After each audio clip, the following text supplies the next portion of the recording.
ये कहानी एक नए शहर में एक नए लड़के की है जो एक अजनबी जगह में नए दोस्त बनाता है। शहर के इस लड़के का नाम था विवेक, जो अपनी नई नौकरी के लिए शहर आया था। उसे शहर के बारे में कुछ नहीं पता था और उसे उस जगह में किसी को भी नहीं जानता था। उसे एक दिन शहर की सड़क पर चलते हुए एक लड़का मिला। उस लड़के का नाम था रोहित, जो विवेक को शहर के बारे में बताने लगा। वो उसे शहर के रोमांचक स्थानों के बारे में बताता हुआ उसे एक आम के बगीचे ले गया, जहां वे एक दूसरे से अच्छी तरह से बात करने लगे। रोहित और विवेक दोनों को आपस में एक दूसरे से बात करने का बड़ा मजा आ रहा था। वे दोनों अपनी जिंदगियों के बारे में बात करते हुए बहुत मजे से अपना समय बिता रहे थे।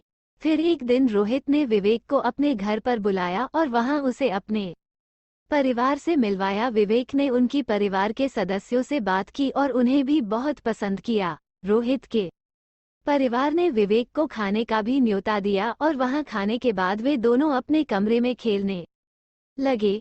विवेक ने इस नए शहर में एक नए दोस्त की तलाश करते हुए अब खुश था। उसे लगा कि वो इस शहर में खुशहाल रहेगा क्योंकि उसने अपने लिए एक नया दोस्त पा लिया था। इस तरह विवेक और रोहित की दोस्ती दिन पर दिन मजबूत होती गई। वे दोनों एक दूसरे के साथ खेलते, घूमते और एक दूसरे की मदद करते थे। उनकी दोस्ती इस नए शहर में एक नई शुरुआत थी जो उन्हें जीवन भर के लिए याद रहेगी। विवेक और रोहित ने एक साथ कई चीजें भी सीखीं।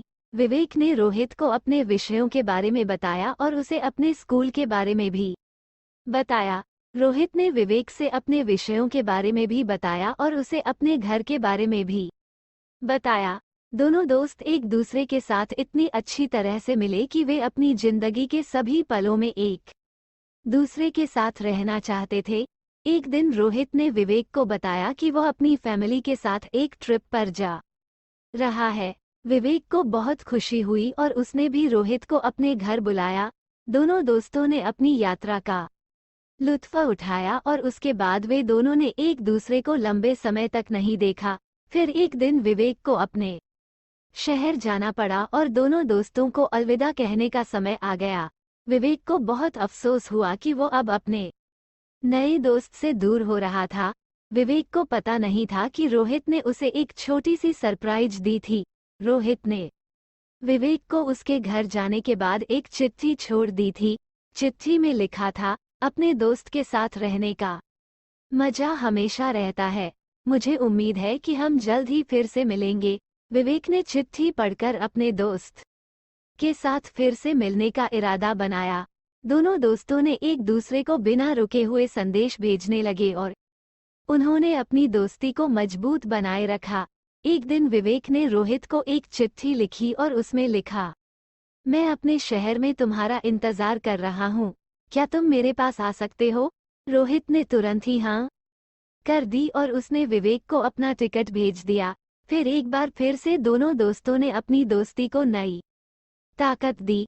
वे दोनों ने एक दूसरे के साथ अपने अनुभवों को साझा किया। इस दोस्ती की गहराई और मिठास से उन्होंने एक दूसरे को अपनी सहायता और समर्थन का एहसास दिया। यह एक ऐसी कहानी है जो दोस्तों की दोस्ती और उनके साथ दिए गए अनुभवों का संग्रह है। इस कहानी से हमें ये सीख मिलती है कि दोस्ती से बढ़कर कुछ नहीं होता है। यह वास्तविकता है कि जब हम दूसरों के साथ एक बंधन बनाते हैं, तब हम एक दूसरे को सहायता और समर्थन देने के साथ ही अपनी सफलता का रास्ता भी खोलते हैं। अगर आपको वीडियो अच्छी लगी हो तो वीडियो को लाइक शेयर कर दीजिए। हमारे चैनल को सब्सक्राइब करना ना भूले ताकि आपको ऐसे ही वीडियो देखने के लिए मिलते रहें। धन्यवाद।